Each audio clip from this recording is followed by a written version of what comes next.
नमस्कार दोस्तों। स्वागत है आपका वृतांत में।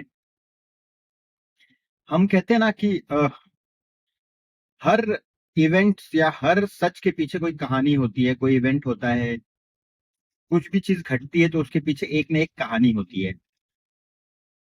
आज हम कोशिश करेंगे बात करने की कुछ कहानियों पे, कुछ इवेंट्स के बेसिस पे कुछ कहानियां जो कि हम ऐसा सोच सकते हैं कि ये कहानियां हो ही रहेंगी, ऐसा हो रहा होगा।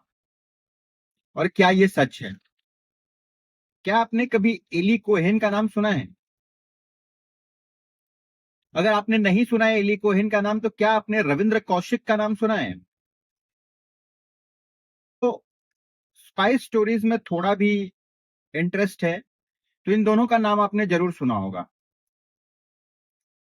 तो दुनिया के सबसे बड़े जो स्पाइज होते हैं उनकी उनकी लिस्ट में इनका नाम टॉप पे आता है।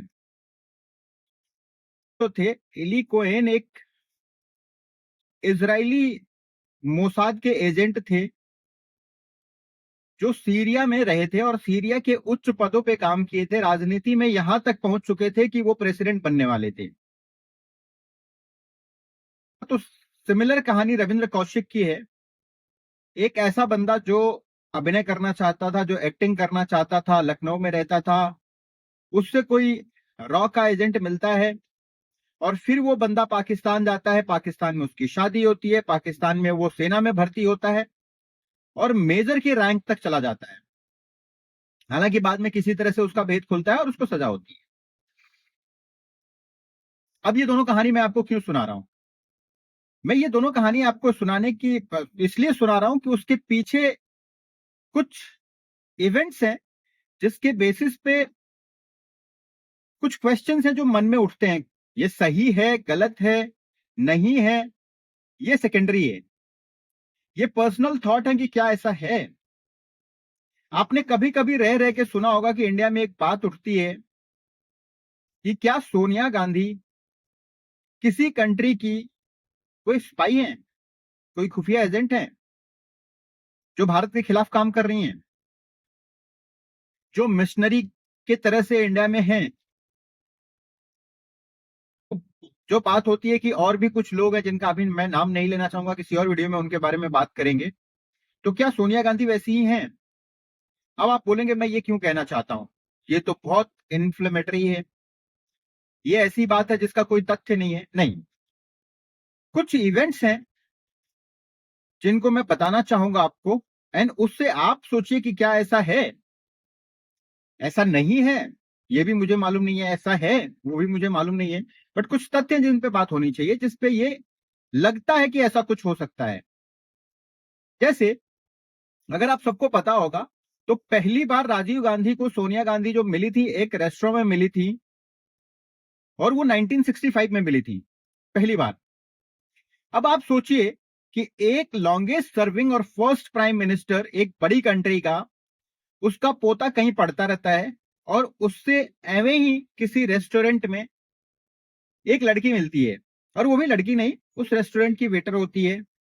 कुछ लोग कहते हैं कि बार था, कुछ लोग कहते हैं, तो उसमें नहीं जाते हैं। पॉइंट ये है कि कोई एक नॉर्मल सी लड़की मिलती है जो एक इंडिया के longest serving and first prime minister की के बेटे से मिलती है और उस मीटिंग में उन लोगों का प्यार हो जाता है, बात आगे बढ़ती है। उसके बाद होता क्या है, इंडिया में क्या हो रहा है? उस टाइम पे जवाहरलाल नेहरू का डिमाइज हो गया रहता है, शास्त्री जी हमारे प्राइम मिनिस्टर होते हैं। उसमें 1965 वॉर होता है, हमारा 1965 में वॉर होता है। उसके बाद क्या होता है? उसके बाद ताशकंद समझौता होता है जहां पे शास्त्री जी जाते हैं और ताशकंद में उनकी रहस्यमयी परिस्थितियों में मृत्यु हो जाती है, उनकी डेथ हो जाती है, शहीद हो जाते हैं वो। जिस पे कोई बात नहीं करता है, कोई जांच नहीं बिठाई जाती है और उसका कोई कंक्लूजन कभी निकल के नहीं आता है। एंड उसका रिजल्ट होता यह है कि भारत में इंदिरा गांधी प्राइम मिनिस्टर बनती हैं कुछ समय बीतने के बाद। ये सब हो ही रहा था, जैसे ही इंदिरा गांधी थोड़ी सी स्टेबल होने की कोशिश करती हैं, थोड़ा स्ट्रेंथ दिखाती हैं, थोड़ा स्ट्रांग लीडर बन के निकलती हैं भारत के लिए, तब तक क्या होता है, इंडिया को उलझाया जाता है या इंडिया उलझ जाता है या किसी भी तरीके से इकोनॉमिक ग्रोथ नहीं होती है। क्यों? क्योंकि इंडिया एक ऐसे वॉर में जाता है जो वॉर शायद उसको लड़ना ही नहीं था कभी। वो तो अपने पड़ोसियों को हेल्प करने के लिए और अपनी इकोनॉमिक सिचुएशन जो रिफ्यूजी सिचुएशन थी उसको संभालने के लिए, या तो कह लीजिए कि दोनों तरफ जो दुश्मन थे उनको अलग अलग करने के लिए इंडिया को एक ऐसे वॉर में उतरना पड़ता है जो अभी अभी फ्रीडम मिला हुआ था, इकोनॉमिक सिचुएशन अच्छी नहीं थी, शायद कभी इंडिया ऐसे वॉर में जाना नहीं चाहता था, उस वॉर में इंडिया को उतरना पड़ता है। उसके बाद क्या होता है, अब ये देखिए, ये सब कुछ जब हो रहा है कि सोनिया गांधी जब इंडिया आ जाती है 1968 में, सोनिया गांधी की शादी होती है, राजीव गांधी की शादी होती है, वो इंडिया आती हैं और उसके बाद से ये सारे इवेंट चालू होते हैं। 1975 अचानक क्या होता है कि कुछ चीजें होती है, अनरेस्ट होता है भारत में, और उसके बाद 1975 में इमरजेंसी लगाई जाती है। और ये सब मैं क्यों बता रहा हूं, आखिर क्यों ये सब किया जा रहा है? तो मेरा समझना यह है कि शायद भारत का जो इकोनॉमिक ग्रोथ है जो होना चाहिए, क्योंकि भारत पे कभी सोने की चिड़िया था, अगर भारत सोने की चिड़िया होता है, भारत इकोनॉमिक ग्रो करती है, तो शायद कुछ कंट्रीज का इंटरेस्ट उसमें नहीं लगता है, कुछ कंट्रीज को उसमें फायदा नहीं होता, उनको लगता है कि नहीं ग्रो होना चाहिए, ये एक तरह से कंज्यूमर बन के रहना चाहिए, मार्केट बन के रहना चाहिए, उनका प्रोडक्शन यहाँ बिकना चाहिए, ये प्रोड्यूस कुछ नहीं करना चाहिए, इसका इकोनॉमिक ग्रोथ नहीं होना चाहिए, इसको गरीब बना के रखो, या कह लीजिए कि मजदूरों का जगह बना के रखो जहां से मजदूर आते हैं। एक तरह से हम आजाद तो हो गए थे, बट इकोनॉमिकली हमको कोई ना कोई कंट्रोल करना चाह रहा था। अब वो कौन था? क्या वो केजीबी है? क्या वो सीआईए है? क्या वो दोनों मिलके कर रहे हैं? ये आप लोगों के विवेक पे, आप सोचिए इस पे। उसके बाद होता क्या है, 1975 इमरजेंसी लगती है, इंडिया में अनरेस्ट होता है, बहुत टाइम चलता है, इमरजेंसी हटती है। कट यह है कि फिर से वापस इंदिरा गांधी आती हैं, पहली बार चुनाव हारती हैं, जेपी के नेतृत्व में आंदोलन होता है, मोरारजी देसाई को प्राइम मिनिस्टर बनाया जाता है। कौन कौन लीडर थे उसमें इंक्लूडेड थे, नहीं थे, ये भी सेकेंडरी है, क्योंकि जब ऐसी चीजें होती हैं तो सबको कुछ पता नहीं होता है, कुछ कुछ जगहों को मैनेज किया जाता है। और आप सबने सुना होगा कि ऐसा कहा जाता है कि मोरारजी देसाई खुद सीआईए के लिए काम करते थे, बहुत सारे लोग ऐसा कहते हैं। ये ऐसा है कि स्पेकुलेशंस हैं, लोग सोचते हैं, मैं भी वही कर रहा हूं, मैं सोच रहा हूं, हो सकता है ऐसा, शायद ना भी हो, मुझे नहीं पता, बट कुछ चीजें हैं दिमाग में जो कहना चाहिए। क्यों? इसके तथ्य हैं कि मोरारजी देसाई, आपने सुने होंगे कि जब रॉ का गठन इंदिरा गांधी करती हैं, जो स्पाई का काम करती हैं पूरी दुनिया में, स्पाई या कह लीजिए इंटेलिजेंस इकट्ठा करती हैं पूरी दुनिया से भारत के इंटरेस्ट में, लेकिन मोरारजी देसाई आते हैं और पाकिस्तान के प्राइम मिनिस्टर को अपने सारे जो खुफिया एजेंट हैं उनके बारे में बता देते हैं। क्यों? कहते हैं कि आप परमाणु परीक्षण करने वाले हैं, यह हमें पता है और ये हमारे खुफिया एजेंट्स ने बताया है। उसके बाद होता क्या है कि पूरा जो हमारा खुफिया नेटवर्क है जो पाकिस्तान में फैला हुआ होता है, वो पूरा नेटवर्क पाकिस्तान ध्वस्त कर देता है। अब इससे यह समझा जाए कि मोरारजी देसाई ने यह जान के दिया था क्योंकि उनको पता था और वो किसी और के लिए काम कर रहे थे, पता नहीं, हो सकता है, नहीं भी हो सकता है। उसके बाद क्या होता है, थोड़े दिन में, क्योंकि उनके साथ जो नेता थे उनको लगता है कि अनकंफर्टेबल फील करते हैं, बाकी अलग अलग पार्टियों से नेता थे, अलग अलग विचारों से थे, वो सरकार गिर जाती है। सरकार गिरने के बाद होता क्या है, दोबारा इलेक्शन होता है, एंड शायद इस तरह से कह लीजिए कि इंदिरा गांधी फिर से मैनेज हो जाती हैं, लेकिन उनके साथ एक उनका बेटा होता है संजय गांधी। कहते हैं कि बहुत स्ट्रांग थे वो, बहुत सारी उनकी अच्छी पॉलिसीज थी, इकोनॉमिक पॉलिसीज या एफडीआई कह लीजिए कि फॉरेन इन्वेस्टमेंट वो लेके आना चाहते थे, वो कार की फैक्ट्री बिठा रहे थे, वो बहुत सारी चीजें करना चाहते थे, पॉपुलेशन कंट्रोल करना चाहते थे। उसका तरीका गलत है, वो डिबेटेबल है, उस पर डिस्कस कर सकते हैं कि तरीका गलत है कि जबरदस्ती पॉपुलेशन कंट्रोल करना, उसको आप अवेयरनेस से कर सकते थे, बट पॉपुलेशन कंट्रोल जरूरी था जो उन्होंने इनिशिएट किया था। 12 सूत्री कार्यक्रम बनाए गए, फिर 5 सूत्री बनाए गए, वो सारा कुछ उनका था, एंड वो एक तरह से देखा जाए तो इंडिया के इंटरेस्ट में काम करने लगे थे, थोड़ा स्ट्रांग थे। अब ये स्ट्रांग स्ट्रांग बार बार मैं कह रहा हूं, इसका मतलब ये कि जब जब कोई स्ट्रांग लीडर इंडिया में आता था तो उसके साथ होता क्या था, आप देखेंगे देखिए कि 1980 आता है, बहुत स्ट्रांग गवर्नमेंट चलती रहती है, अचानक संजय गांधी की हत्या हो जाती है। हत्या कह लीजिए, एक्सीडेंट कह लीजिए, कुछ लोग उसको हत्या कहते हैं, कुछ लोग एक्सीडेंट कहते हैं, कि वो बहुत ही मजे हुए पायलट थे, उनको बहुत पसंद था प्लेन उड़ाना, वो अपना प्लेन उड़ा रहे थे, हमेशा उड़ाते थे। उस दिन ऐसा क्या हुआ कि उनके साथ कोई नहीं गया और वो अकेले जाते हैं और उनका एक्सीडेंट हो जाता है। आपने सुना होगा कि जब उनका एक्सीडेंट हो गया था और जब उनका बॉडी देखने पहुंची थी इंदिरा गांधी, तो वो कुछ ढूंढ रही थी। ये कहानी भी आपने सुनी होगी। क्या ढूंढ रही थी, क्या जानना चाहती थी, क्या देखना चाहती थी, ये उनको पता होगा। पर ये इवेंट हुआ और ये सब कुछ सोनिया गांधी के आने के बाद धीरे धीरे हो रहा है। उसके बाद आप देखिए होता क्या है कि अब बचती है इंदिरा गांधी। इंदिरा, आपने सुने रहेंगे आयरन लेडी उनको कहा जाता था। उन्होंने 1970 वॉर में अच्छे डिसीजंस लिए थे। उन्होंने इमरजेंसी लगा दी जब उनकी मर्जी लगी तो, और वो ठीक काम कर रही थी। अचानक आप देखेंगे कि हमारे बॉर्डर स्टेट पंजाब में अनरेस्ट होता है, खालिस्तान की मांग उठती है, एक नेता बनाया जाता है जिसको कांग्रेस खुद सपोर्ट करती है, जरनैल सिंह भिंडरावाले। फिर भिंडरावाला एक तरह से टेररिस्ट बन जाता है। वो ये स्थापना करता है, वो जाके बैठ जाता है स्वर्ण मंदिर में, और फिर 1984 का ब्लू स्टार होता है जिसमें सेना को लगाया जाता है। आज तक आपने कभी सुना नहीं रहेगा कि सेना अपने में लगाई जाए, और खासकर भारत जैसे स्टेट में, बट सेना लगाई जाती है। उसका इंप्लीकेशन क्या होता है? पहले पूरे इंडिया में अनरेस्ट रहता है, उसकी वजह से एक कम्युनिटी के खिलाफ कुछ तो चल रहा होता है, एंड उस अनरेस्ट के बाद इंदिरा गांधी की हत्या हो जाती है उनके घर में। वो घर से निकलती हैं और वहां हत्या हो जाती है उनकी। और वही घरों में, उन्हीं के आसपास राजीव गांधी, सोनिया गांधी, ये सारे लोग रहते हैं, पर किसी को कोई इंपैक्ट नहीं होता। उस टाइम पे उनकी हत्या होती है जब ये कोई साथ नहीं होता है।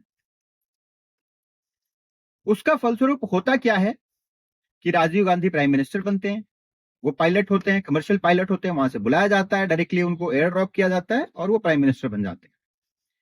वो प्राइम मिनिस्टर बनते हैं, शायद उससे जो जो भी, जिसका भी इंटरेस्ट पूरा हो रहा था, शायद वो पहले स्टार्ट में प्राइम मिनिस्टर बनते हैं, कमजोर प्राइम मिनिस्टर होते हैं, धीरे धीरे सीखते हैं। वो सीखने के बाद जैसे ही वो थोड़ा अच्छा काम करना चालू करते हैं या अपने मन का करना चालू करते हैं, जितनी भी रैलियां होती हैं, अगर आप इलेक्शन देखेंगे, वो जो राजीव गांधी की हत्या जिस इलेक्शन में होती है, राजीव गांधी जहां जहां प्रचार करने जाते हैं, वहां वहां सोनिया गांधी उनके साथ होती हैं।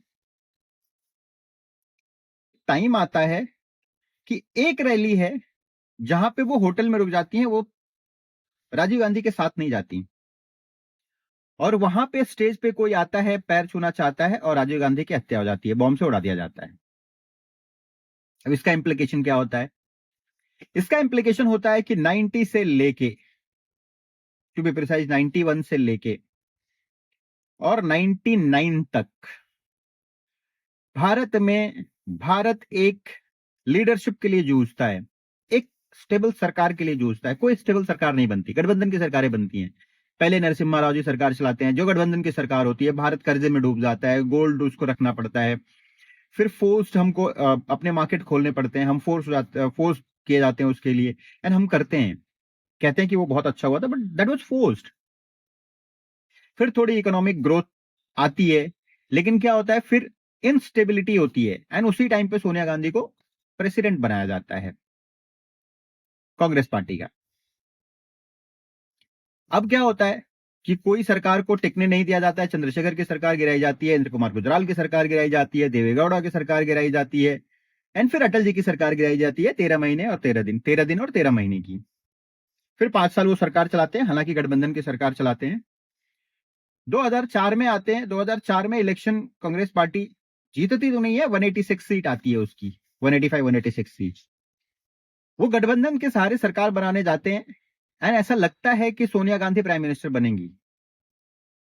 लेकिन लास्ट मोमेंट पे ऐसा कुछ होता है जहां पे सोनिया गांधी कहती हैं कि मैं प्राइम मिनिस्टर नहीं बनना चाहती हूं, और महान बन जाती हैं अपने आप को।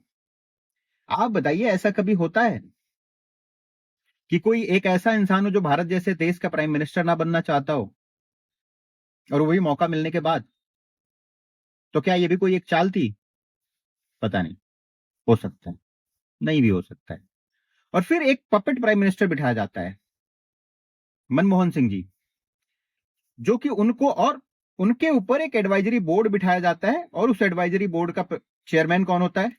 तो Sonia Gandhi, basically de facto prime minister. कहने का मतलब यह है कि डिसीजन सोनिया गांधी लेंगी, लेकिन अगर इंप्लीकेशंस जो होंगे उनके, जो अच्छे बुरे, अगर कुछ अच्छा होगा तो वो सोनिया गांधी को उसका क्रेडिट मिलेगा, और बुरा होगा तो क्योंकि प्राइम मिनिस्टर मनमोहन सिंह है तो उनके साथ जाएगा। होता वही है।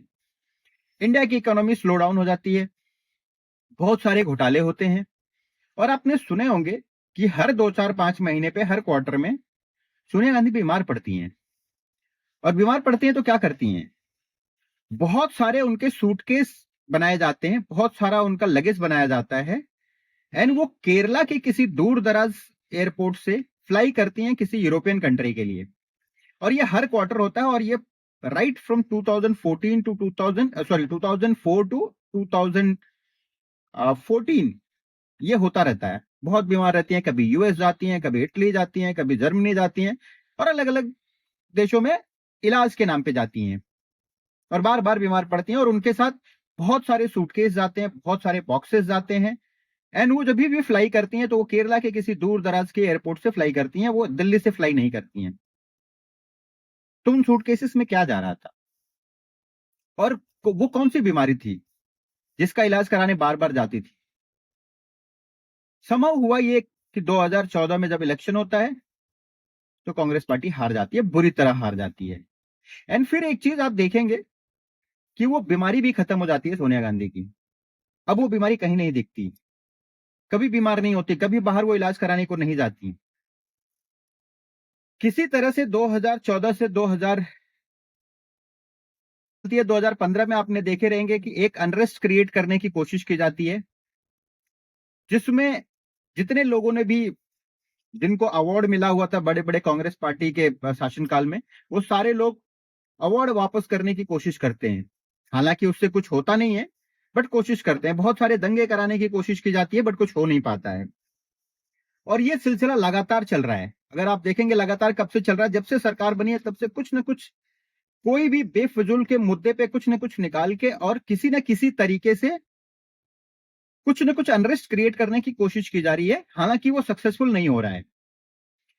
उन्हीं सिलसिले में अगर आप देखेंगे तो अब सोनिया गांधी तो नहीं जाती बाहर, बट हर क्वार्टर में, हर 2 महीने पे, 3 महीने पे आप देखेंगे कि राहुल गांधी बाहर जाते हैं, और बिना बताए, बिना एनएसजी को बताए, बिना सरकार को बताए, बिना जनता को बताए, अभी तो लीडर ऑफ अपोजिशन है, फिर भी वो बाहर जाते हैं, कभी थाईलैंड, कभी कहीं, कभी कहीं, कभी यूएस, कभी ब्रिटेन। और जब भी वहां जाते हैं तो एक नया मुद्दा लेके आते हैं, और उस मुद्दे को लेके, खासकर वो मुद्दा क्या होता है, डिविसिव होता है। कभी जाति का, कभी वो राफेल पे क्वेश्चन उठाते हैं, कभी जो भी भारत के इंटरेस्ट है, भारत की जिसमें अच्छाई है, उस पर वो सवाल उठाते हैं, और उस पर अनरेस्ट करने, क्रिएट करने की कोशिश करते हैं, और उस पर लगे रहते हैं। हालांकि उसमें अभी तक सक्सेसफुल नहीं हुए हैं।